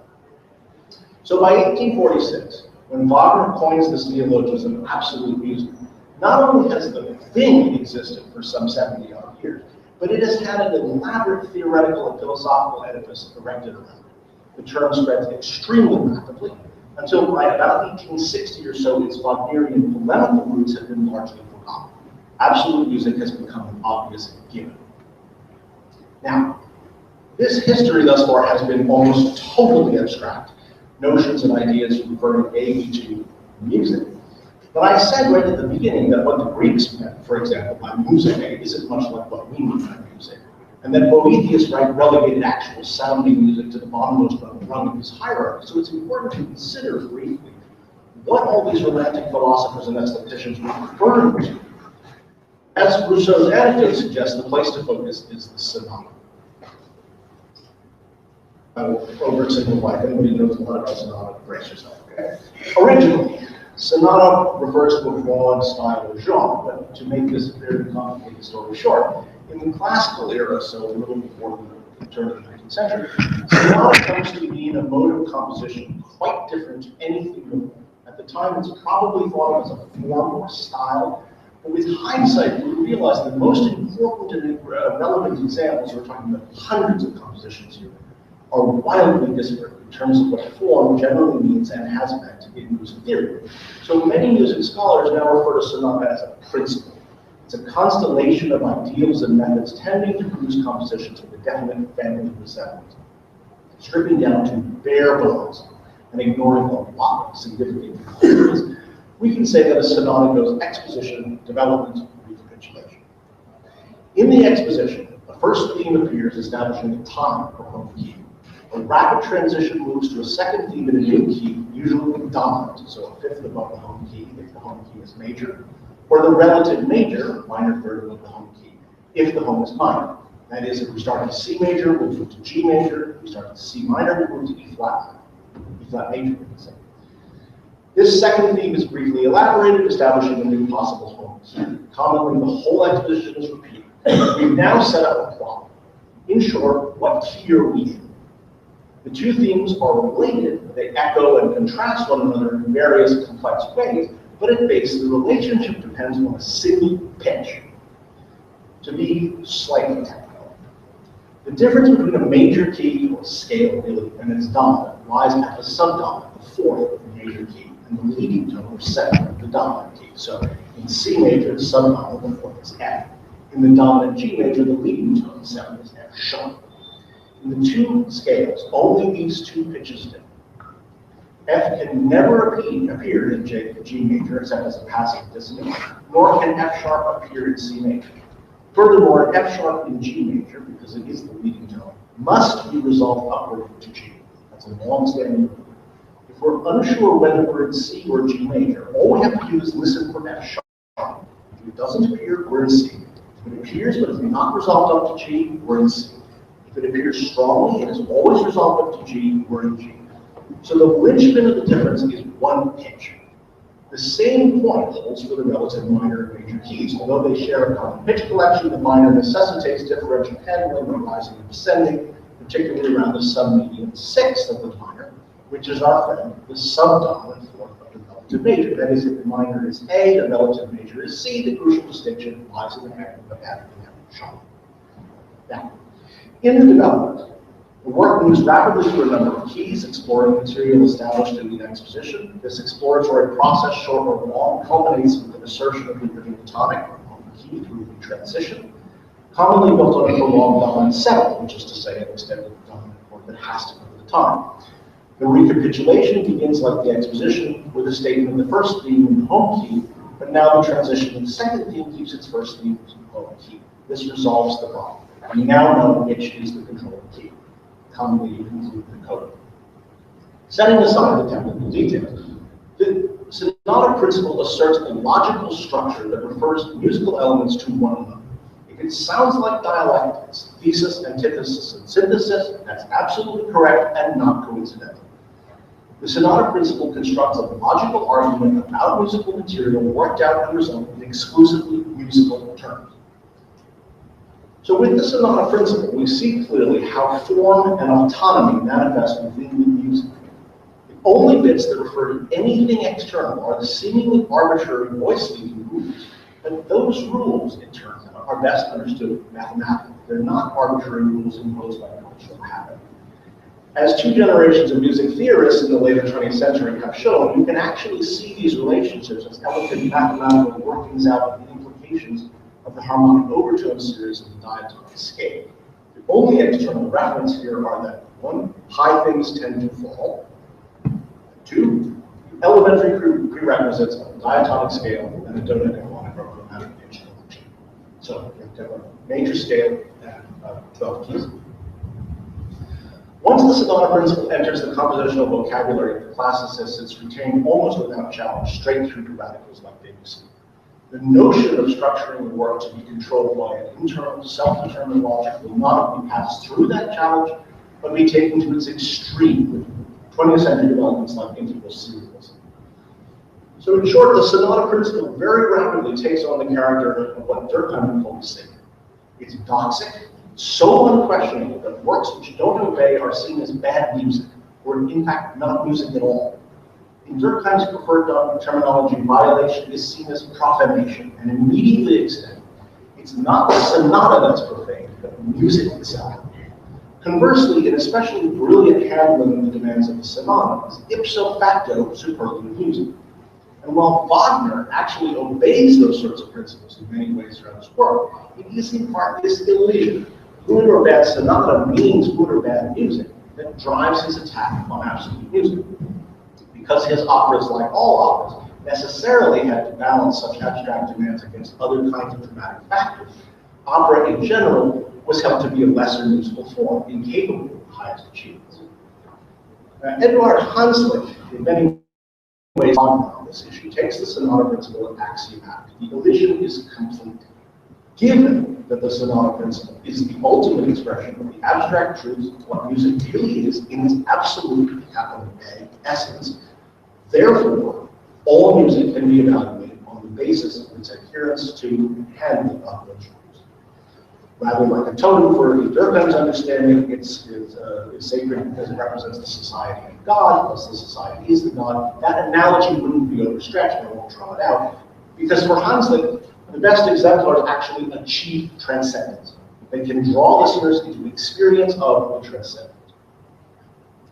Now, I mostly mentioned Durkheim not to draw that analogy, but to note that the thing that's missing here is society, which drives the objection. So when I spoke about autonomy before, I emphasized autonomy of music as an art form to itself, and the concomitant autonomy of the artist, here the composer, as a second creator. But Wagner coins the term absolute music as a criticism in an essay on Beethoven's Ninth Symphony. But of course, Wagner adored Beethoven, who was lionized in his own day and thereafter as a Promethean genius who stole musical fire from the heavens and did so in the ultimate expression of the sonata, the late classical symphony. So how could Wagner, of all people, find something to criticize there? Quote, as soon as Beethoven had written his last symphony, every musical guild could patch and stuff as much as it liked in its effort to create a man of absolute music. There's the point. But it was just this and nothing more, a patched and stuffed imaginary man. No sensate natural man could emerge from such a workshop any longer. After Haydn and Mozart, a Beethoven could and had to appear. The spirit of music necessarily demanded it. Without waiting, there he was. Who would now be to Beethoven what Beethoven was to Haydn and Mozart in the realm of absolute music? The greatest genius could do nothing more here, precisely because the spirit of absolute music no longer has need of it. The finale of the Ninth Symphony, the Ode to Joy, spells the death of absolute music for Bach. In his rather perfect prose, he says, with this beginning of the finale, Beethoven's music takes on a decidedly more speaking character. It abandons the character of pure instrumental music to which it had adhered in the first three movements. This seems like the final attempt to express to instrumental music alone a secure, well-defined, and unalloyed sense of joy. This intractable medium, however, appears inadequate to sustain such limitation. Like the raging sea, it foams up, sinks back down again, and the wild, chaotic stream of unsatiated passion assaults our ears more strongly than before. But if Beethoven shattered absolute music, the aestheticians and philosophers of Wagner's judgment ignored or simply did not understand his achievement. I won't go through the details of how he makes that argument, but the crucial point ultimately is that for Wagner, absolute music is problematic because it is not socially bound. Wagner calls works of this kind, these sort of socially isolated things, unfree, on grounds they're consigned to a kind of aesthetic solitary confinement. For the arts as well as for humanity, only the communal is truly free. So to achieve a view of absolute music that's going to satisfy both sides, that's going to have this absolute sort of transcendent thing and somehow be socially immanent, requires ever greater emphasis on mediation of romanticism. The question is, what is going to be mediated? What is absolute music supposed to mediate? We get an answer which will pretty much satisfy in Schopenhauer's Die Werthauswille of Vorstellung. Music does not represent the will numetically, but discloses the will itself. We could just as well call, he says, the world embodied music as embodied will. This is the reason music makes every picture, indeed every scene from real life and from the world, at once appear and enhance significance. The effect of music is more powerful and penetrating than that of the other arts, for these others speak only of the shadow, but music of the essence. Within Schopenhauer's framework, music is necessarily embedded in the phenomenal, but it transcends. It requires no mediation in the form of language or concept, yet it can absorb mediation. Music stands above everything else, it comprehends everything else, but it is not dependent on anything else, especially the mimetic. So, to sum up, very briefly, let me just briefly list the elements of absolute music that I've kind of rapid fire pulled out. Purity, finite. The absolute, transcendence, autonomy, disclosure, ineffability, inexpressibility, the inexpressible, cosmic mystery. From a distance, we might note an individual as opposed to social function and response, and bourgeois class location. In a nutshell, the conception of absolute music in the 19th century and beyond exactly parallels the structured location and imagination of religion in the same period. Well, what then? I mean, suppose I'm right, I'm saying. What then? The most significant point is that the musical literature of the classical, romantic, and earlier modern periods have to be taken on board in the kind of scholarship we're doing here. If we're really going to understand how and why religion got invented and stabilized in the form we've come to recognize, to grasp fully the nature and function of mediation in that history, we can no longer treat music tangentially. This is going to require more than the kind of history of ideas thing I've done here. We're going to be using semiotics and semiology, which are quite different. Let me note one brief example. I'm on the last page. Our host, Robert, has examined in detail, as you heard yesterday, the semiotic transformations implicit in and extending from Protestant ritualism, the things about vain repetitions, words in a sense meaningless, claim to be only formally operative and so on. Granted this, it's surely remarkable that the rise of absolute music a century later celebrates its transcendence, its power to mediate the divine, precisely insofar as it is meaningless, does not have a rhetorical, descriptive, or referential dimension. For instance, Schopenhauer valued music's disclosive capacities above those of any other art not in spite of its non-conceptual nature, but because of it. Pure instrumental music is elevated to supremacy because it functions but has no meaning. If Levi-Strauss, as you'll recall, thought music took over a mythic function, maybe we should ask if it took over a ritual function. In my view, there can be little question that a new semiotic ideology appears in the late 18th century. Both religion and music manifested, and a great deal of labor has been devoted to understanding the two separately from one another. But since those two spheres turn out to resonate together, we can't afford to keep them apart. We want to ask about the ideology that imagines them as distinct. From the Greeks to the 19th century Romantics, the connection of music to the divine has been almost universally claimed, studied, analyzed, and debated. In the literature of absolute music, as I've shown here, correlations become undeniable. So why do we pretend that religion and music are not allied phenomena? I find it telling, disturbing, that it's only with the late 19th century creation of academic scholarship on religion and on music that this link disappears. Quite suddenly, we stop our ears and shut out literally millennia of data. I want to ask, what are we afraid we might hear? Thank you.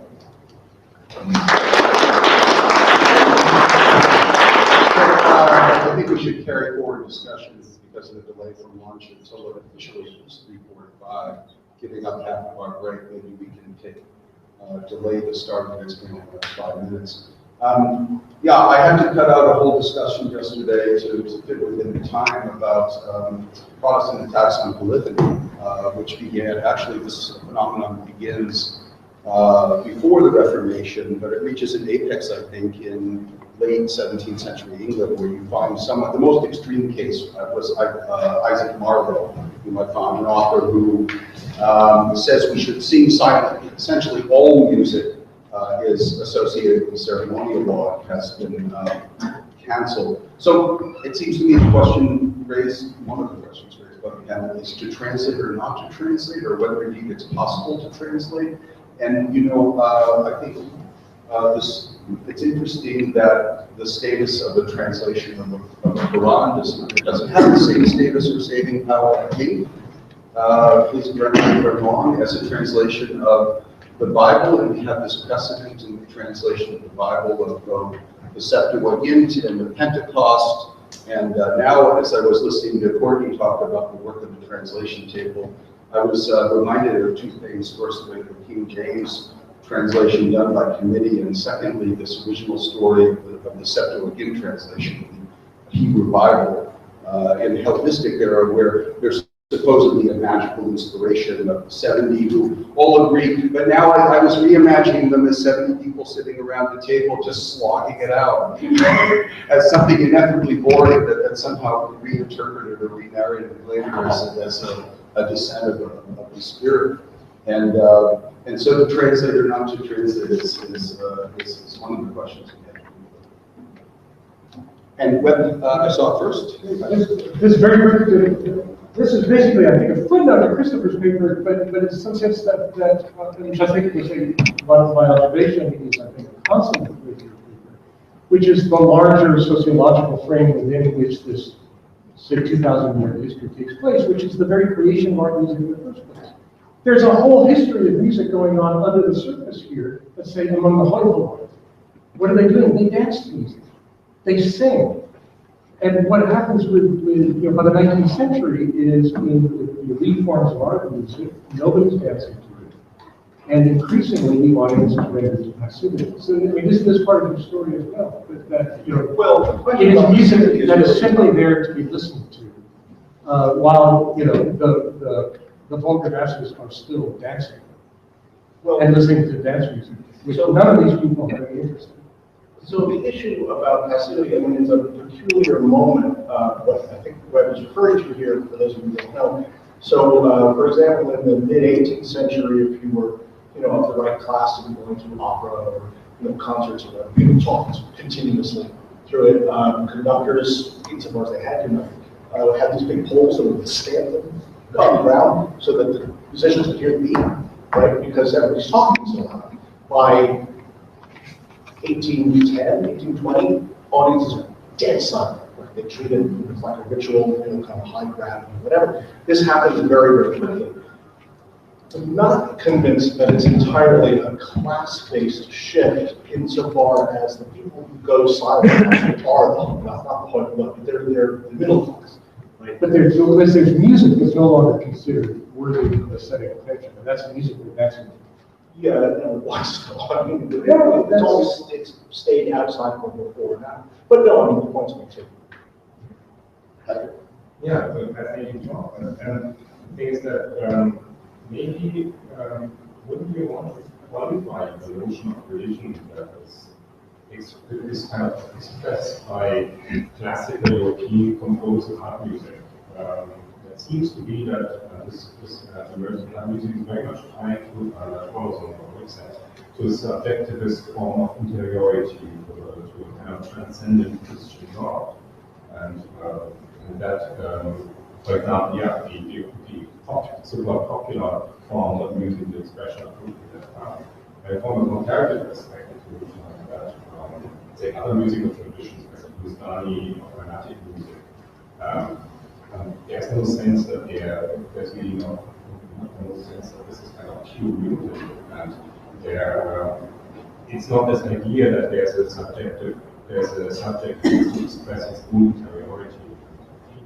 No, I mean, it's absolutely historically specific, no question about it. I mean, I would go further than you in saying that, properly speaking, given the Western long-standing, complicated intellectual history of music and conceptualization of music, it really raises serious questions of comparison to call what other people are doing music at all. I'm not saying that it isn't valuable stuff, but when you say music, you immediately are throwing it into a very weird and complicated category. The same thing would be the case, obviously, with religion. What I'm suggesting is that those two categories, religion and music, get invented in the West together, travel together, and weave together, and that there's starting at about 1800, scholars essentially now sort of just throw away half of the equation, just ignore it. And that's problematic. Francisca Holzbergman. I was wondering if there's any discussion where this absolute music is actually taking place. Is it in the mind of the person reading the sheets? Is it distributable through performance? Because performance takes place in a sort of situation which can disturb the purity of music. Is this discussion existent, or is it just very few wonders? No, so it absolutely does. Obviously, that would be very, very fast. This is also part of Wagner's criticism. In fact, is that the idea that this stuff is absolutely pure and so forth is nonsense, because people are sitting and listening to this stuff, and somebody has a cough and so forth. Like this purity thing has got a problem with that. Of course, it's social. Yes, just a short comment following on what Bas said. Sorry, is it again? That's it. Yes, there was a period in European history when Freemasonry lodges were actually sites where classical music was produced, about Mozart. This might be also related to what you're saying, or might be some thought for discussion. Then there were Enlightenment ideas, there was Freemasonry, and these were sites of production and real affirmation. Obviously, Mozart was a Mason, so I should note that Masonry and Joseph began as pretty mainstream among elites. One has to be a little cautious about wanting to associate what's going on there with other sense of Masonry across Northwestern Europe and so forth. But it's still influences this one too. Michael Silverstein. I'd like to bring the discussion back to the theme that Robert articulated about the notion of translation, and ask our two previous presenters about the very culture-specific modalities that come under the rubric of translation in these theological contexts in particular. I'm alluding on the one hand to the notion that it's impossible, for example, to translate the Quran And so things which we would in the West call translations, full translations, as it were, of the text, are called something like interpretations. And I wonder the degree to which, in fact, the relationship of the texts, since I don't read Arabic, alas, and I don't read some of the other languages that would be the languages into which it's been translated.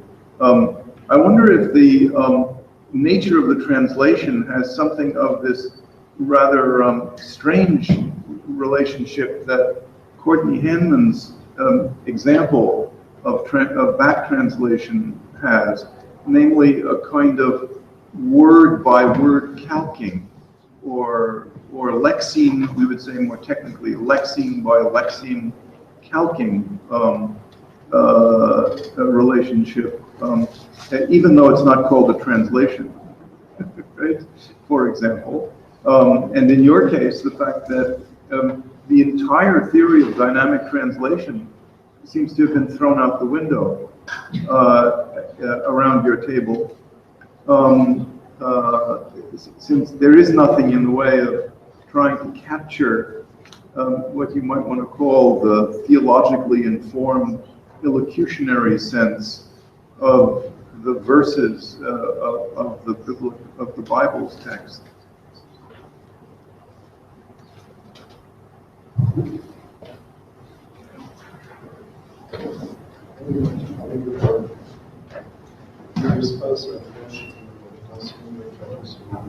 I can't hear you, I'm sorry.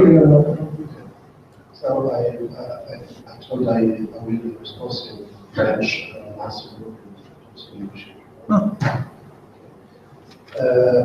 La question de la traduction de l'islam dans d'autres langues, à mon avis, est une question qui n'a pas encore lieu. Pourquoi elle n'a pas encore lieu? Parce que face à une espèce de rupture entre il plaît l'autorité du texte, les gens qui plaignent sur cette institution qui est le Coran. C'est pour ça que, dans mon exposé, j'ai parlé de deux types d'institutions, si vous voulez. Il y a eu la première institution qui a été orchestrée par les scolastiques, par les ulémas, et puis il y a eu au XXe siècle la plus terrible institution du temps qui a été orchestrée sous l'auspice de l'Arabie Saoudite, avec la création d'une association internationale de recherche scientifique. Donc, je suis désolé de vous laisser frustrer, mais la question n'a pas encore lieu. Ça d'une part. D'autre part, comme vous pouvez, je crois, le deviner, vous avez affaire à un texte qui a été verrouillé, qui est un texte, mais sans être un texte. Donc forcément, il n'y a pas de cadre qui régule les questions relatives à l'interprétation, etc. Donc ça donne lieu à quoi? Ça donne lieu, en fait, au niveau international, à, on peut dire, sans exagérer, qu'il y a autant de conceptions du Coran que de communautés musulmanes. Alors, voilà, donc vous voyez que c'est... Je ne veux apporter aucun jugement sur cette réalité. Ça peut être quelque chose de très intéressant, comme ça peut donner lieu à... J'essaie de choisir les mots parce que c'est... But it is the case, you see, historically, that for the spread of Islam, say all over Asia, as far as Indonesia, right? For the spread of Islam, obviously, the quote, if we can call them that, translations were absolutely key, right? And yet, of course, the very notion that it's an untranslatable sacred and textualization is paradoxical under those circumstances. Oh, sorry. Yeah, well, the question of translation is not doesn't really take place. First, because there was a institution of text made by authority, first by the Levas, and then in the 20th century by this challenge movement of these. And the second reason is that the text was somehow locked because it's not considered as a proper text. So all questions of interpretations and translations cannot be actually raised. And the consequence is that there are as many conceptions of translation and interpretation as there are Muslim communities around the world.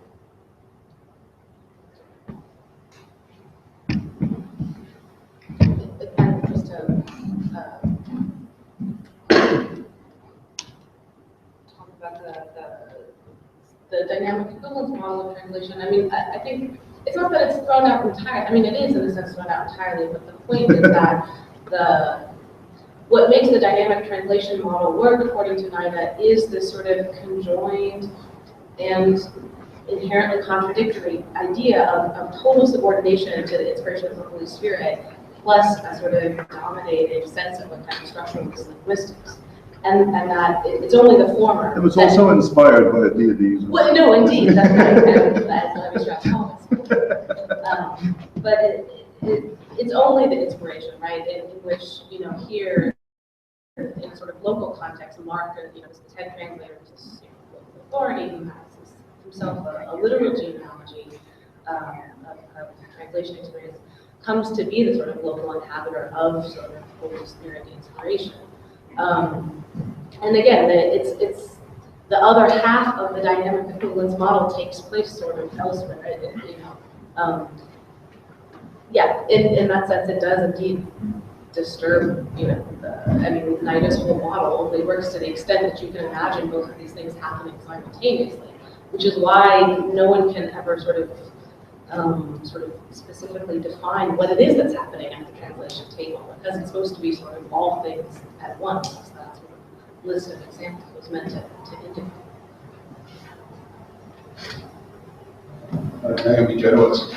Just quickly, first on the translation, just as you mentioned the things for the theory of the translation has been very specific. It's also very important in that case. What's interesting is in that case, the story of the translation doesn't make from one text to another text. It replaces the text. The story of the translation becomes the text. Now, Christians later take part of that story and use it to explain that the Jewish story of the translation completely replaces the Torah itself and encapsulates the text and the story. So that's, again, a very different model where just the throwing for the translation stories. On the music, I don't know, just having read Rousseau, it's quite incredible to hear him actually being presented as an authority on music, because he was a total nut and a fraud on music. You know, he didn't know music, he made it all up. So it makes me wonder, if you look through the stories about music are incredible in his own right.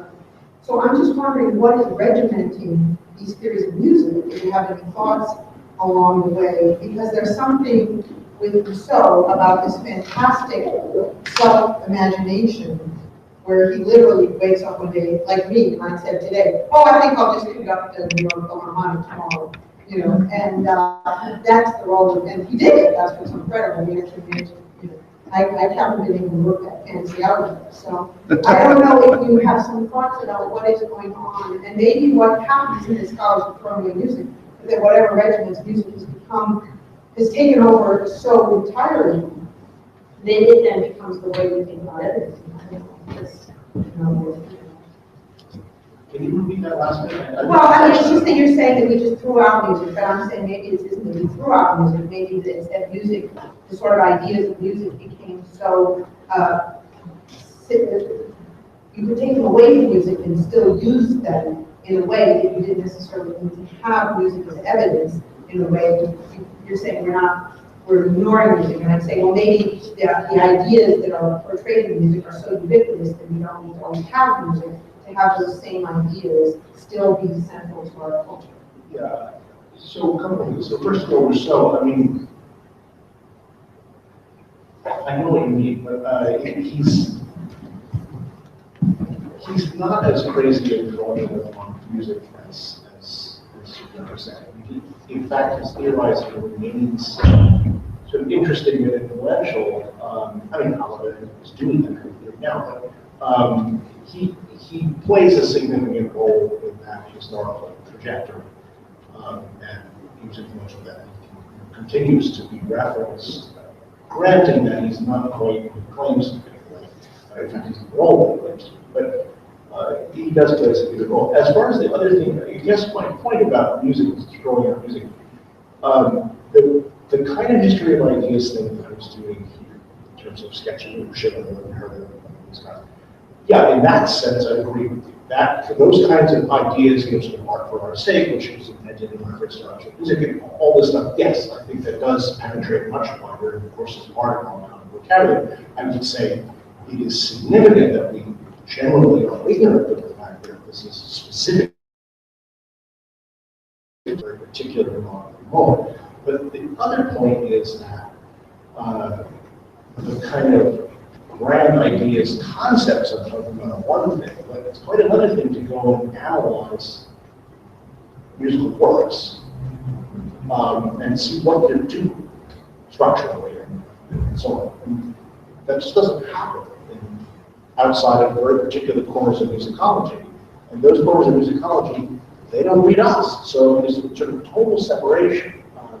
And I don't want to sort of raise the questions of blame. There's a strange split. And I would draw the analogy of the same way that religious studies as such has signally failed to penetrate larger public domain discourse on religion. In the same way, music scholarship has almost totally failed to sort of enter the wider conversation of the humanities. And I think that I think that is not a coincidence. I think that analogy and that change of parallelism is important. Now, we're out of time under the new deadline, but I want to, can you make it very quick, Rick? Yeah, thanks very much. Yeah. I think we're still missing something about translation because there is a fundamental problem with translating the Quran, which Protestants don't have. You can translate the Bible into any language if you're a Protestant. The Catholic Church resisted the vulgar languages for hundreds of years. The Torah still has to be studied in Hebrew. And yet there can be a Protestant theologian in any language in the world. But you cannot be a Jewish theologian or a Muslim theologian unless you know Hebrew or Arabic. And it seems to me perhaps the Holy Spirit is what comes into it in the Protestant case to sort of fill the gap. Great. So I think we should begin the next panel promptly in 20 minutes, so 5 minutes after. I'm sorry for truncating the break. It was necessitated by the lunch.